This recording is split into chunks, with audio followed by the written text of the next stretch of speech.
وَيَقُولُونَ اور یہ کہتے ہیں هَؤُلَاءِ شُفَعَاؤُنَا عِندَ اللَّهِ، وہ کہتے ہیں نہیں ہم ان کو تو پکار ہی نہیں رہے، یہ اللہ کے حضور ہمارے سفارشی ہیں. سیم وہی مینٹیلٹی. ایسی داتا صاحب کو تو نہیں منگتے، اے اللہ کے حضور ساڈے سفارشی نے، ہم سلطان الہند سے تو نہیں مانگتے، یہ ہم اللہ کے حضور انہیں اپنا سفارشی مانتے ہیں. پیچھے ہی اللہ ہے. ہاں اے نہیں ہے کہ پیچھے کوئی اور ہے، نہیں، پیچھے اللہ ہے جی، سامنے ہی ہے. سرکار پھر اس کا جواب اللہ تعالیٰ نے جس انداز میں دیا ہے نا، وہ ایسا انداز ہے کہ اگر ہم خود سے دیتے تو یہ کہتے ہیں کتنی گستاخانہ بات کر رہے ہو.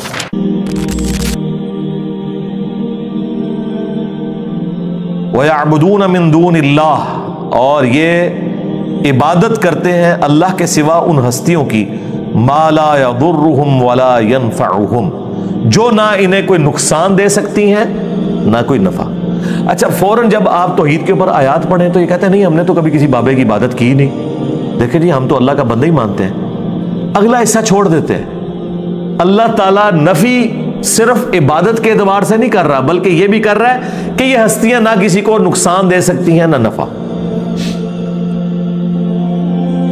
ایک مرے ہوئے شخص جو قبر میں پڑا ہوا ہے، اس کی کوئی عبادت نہیں کرتا، ٹھیک ہے بہت اچھی بات ہے، لیکن یہ عقیدہ رکھتا ہے کہ یہ میری بھینسوں کا دودھ خشک کر سکتا ہے، اس کے نام کی میں نے 11ویں نہ دی تو میرے اوپر کوئی مصیبت آ سکتی ہے. تو اس کا کیا مطلب ہے کہ آپ اسے نفع و نقصان کا مالک مانتے ہیں، تو آپ بھی شرک ہی کر رہے ہیں.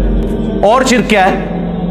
آدھی آیت لیتے ہو کہ ہم تو جی عبادت تو کوئی نہیں کرتے، اللہ نے تو عبادت کرنے والوں کی نفی کی ہے. سرکار ساتھ ذکر کیا ہے مَا لَا يَضُرُّهُمْ وَلَا يَنْفَعُهُمْ، جو ہستیاں نہ انہیں نقصان دے سکتی ہیں نہ نفع دے سکتی ہیں.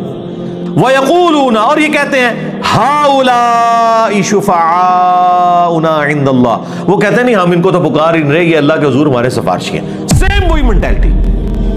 ایسی داتا صاحب کو تو نہیں منگتے، اے اللہ کے حضور ساڈے سفارشی نے، ہم سلطان الہند سے تو نہیں مانگتے، یہ ہم اللہ کے حضور انہیں اپنا سفارشی مانتے ہیں. پیچھے ہی اللہ ہے. ہاں اے نہیں ہے کہ پیچھے کوئی اور ہے، نہیں، پیچھے اللہ ہے جی، سامنے ہی ہے. سرکار پھر اس کا جواب اللہ تعالیٰ نے جس انداز میں دیا ہے نا، وہ ایسا انداز ہے کہ اگر ہم خود سے دیتے تو یہ کہتے ہیں کتنی گستاخانہ بات کر رہے ہو.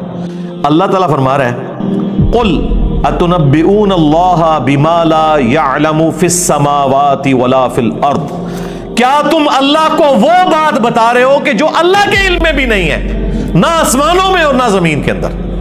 ہائے ہائے ہائے ہائے، اللہ کے علم میں تو کوئی بات ایسی ہے ہی نہیں کہ نہ ہو. اللہ تعالیٰ دیکھیں غصے کا اظہار، اللہ کہہ رہا ہے کہ منو پہ دس دیو کہ اس سفارشی نے میرے حضور میں مقرر کیتے، منو تو کوئی نہیں پتا کہ میں کوئی بندہ مقرر کیتا ہوا ہے.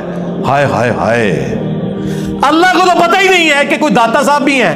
اللہ کہہ رہا ہے میرے علم میں تو کوئی نہیں کہ میں نے کسی کو داتا بنایا ہو کہ میرے بہاف کے اوپر وہ سفارشی ہوگا.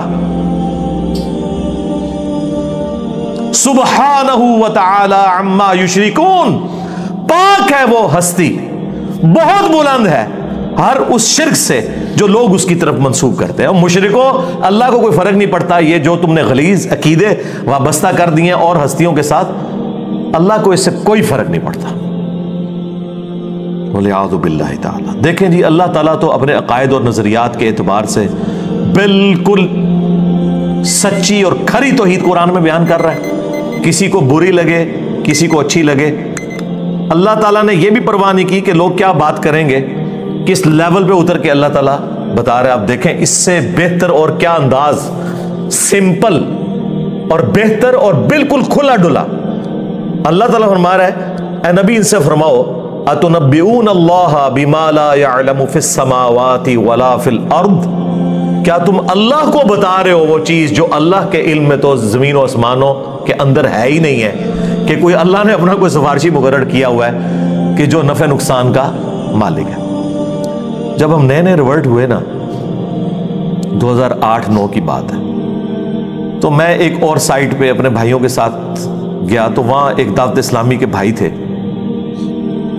تو وہ نماز پڑھاتے تھے، ہم ان کے پیچھے نماز پڑھتے تھے رفع الیدین کے ساتھ. وہ بڑے حیران ہوئے کہ یار یہ کون سے لوگ ہیں کہ جو ہمارے پیچھے نماز پڑھتے ہیں، کیونکہ ہمیں تو یہ لوگ مشرک اور کافر سمجھتے ہیں.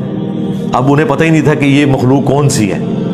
تو خیر ہم نے ان سے گپ شپ شروع کی، کچھ عرصے بعد انہوں نے کہا جی آپ ہمارے گھر آئیں، چائے پلائیں آپ کو، اور وہ یہ چاہ رہے تھے کہ ہم دعوت رکھیں، اور ہم چاہ رہے تھے ہم ان کے سامنے دعوت رکھیں۔ ہم ان کے گھر چلے گئے جی، انہوں نے وہاں سے جال حق نکالی۔ اب جال حق تو میں اس وقت پڑھتا تھا جب میری داڑھی بھی نہیں نکلی ہوئی تھی، 94 کے اندر FSE میں۔ اس میں جتنی چکر بازیاں دی گئی ہیں غیر اللہ سے پکارنے کے لیے، مدد مانگنے کے لیے، وہ ساری تو ہمارے علم میں تھی۔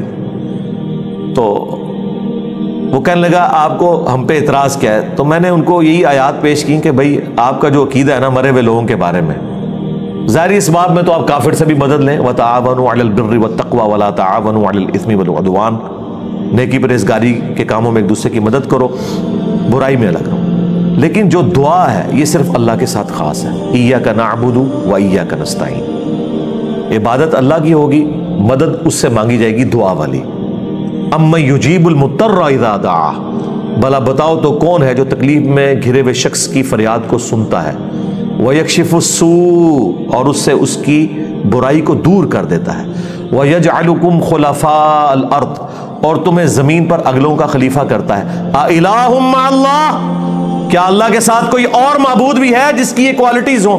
قَلِيلًا مَّا تَذَكَّرُونَ، بہت کم ہی تم نصیحت حاصل کرتے ہو۔ تو میں نے کہا اس میں واضح لکھا ہوا ہے کہ جو اللہ کے سوا کوئی بھی ہستی، کوئی پیغمبر، جن، فرشتہ، کوئی بزرگ بابا جسے آپ یہ سمجھتے ہیں کہ وہ دعا قبول کرتا ہے، گویا آپ نے اسے معبود مان لیا۔ تو کہنے لگا قرآن میں جس طرح توحید کے اعتبار سے آیات آتی ہیں یہ سب کی سب اس سے ریلیٹڈ ہیں کہ آپ انہیں اللہ کے پیرلل میں رب مانو۔ اگر اللہ کا بندہ سمجھ کے کرو تو پھر کوئی مسئلہ نہیں ہے، کیونکہ وہ تو حزب اللہ ہے، اللہ کی پارٹی کے لوگ ہیں۔ تو میں نے اسے بتایا قرآن میں تو ایک آیت ایسی ہے جو آپ کے سارے کے سارے وسوسے کو سیٹل کرتی ہے، بنی اسرائیل میں بھی ہے۔ سورۃ المائدہ سے میں نے کہا کہ یہ پڑھو، اب یہ وہ چیز تھی جو جال حق میں تو نہ انہوں نے لکھی، نہ یہ مسئلہ ان سے حل ہونے والا تھا، کیونکہ اللہ تبارک و تعالیٰ نے سورۃ المائدہ کے اندر عیسیٰ ابن مریم کو سینٹرڈ کر کے، ان کی ماں کو سینٹرڈ کر کے بالکل کھول کر توحید بیان کر دی۔ تو آیت نمبر یہ 75، مل مسیح ابن مریم الا رسول، عیسیٰ ابن مریم تو نہیں تھے مگر ایک رسول، قد خلت من قبلہ الرسل، ان سے پہلے بھی رسول گزرے ہیں، وامہ صدیقہ، اور ان کی ماں سچی عورت تھی، کانا یاکلان الطعام، دونوں کھانا کھانے کے محتاج تھے، انظر کیف نبین لہم الآیات ثم انظر انا یؤفکون، دیکھو ہم اپنی آیات کتنی کھول کھول کر بیان کر رہے ہیں، اور پھر ان کی طرف دیکھو جو الٹے پڑھے جاتے ہیں۔ قل اتعبدون من دون اللہ، اے نبی تم فرماؤ کیا تم اللہ کے سوا ان ہستیوں کی عبادت کرتے ہو؟ ایک تو من دون اللہ انہیں کہہ دیا جو یہ کہتے ہیں جی بتوں کے بارے میں، یہاں عیسیٰ ابن مریم اور ان کی والدہ کو من دون اللہ کہا، کیا ان کی عبادت کرتے ہو؟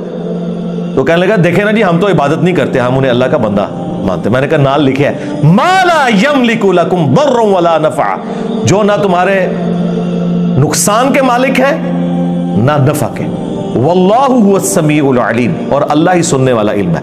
میں نے کہا پچھلے حصے کو چھوڑ دے، اللہ نے کہا کہ عیسیٰ ان کی ماں نہ تمہارے نفع کے مالک نہ نقصان کے، تو شیخ عبد القادر جیلانی تھے شے ہی کوئی نہیں، عیسیٰ کے جیسا ہے ہی کوئی نہیں، تیرا عبد القادر جیلانی تھے شے ہی کوئی نہیں، مریم جیسا ہے ہی کوئی نہیں، تیری رابعہ بصریہ تھے شے ہی کوئی نہیں، اگر وہ نفع نقصان کے مالک نہیں ہے لے جاؤ اپنے باپے۔ سبحانک اللہم و بحمدک، اشہد ان لا الہ الا انت، استغفرک و اتوب الیک، وما علینا الا البلاغ المبین، جزاکم اللہ خیر۔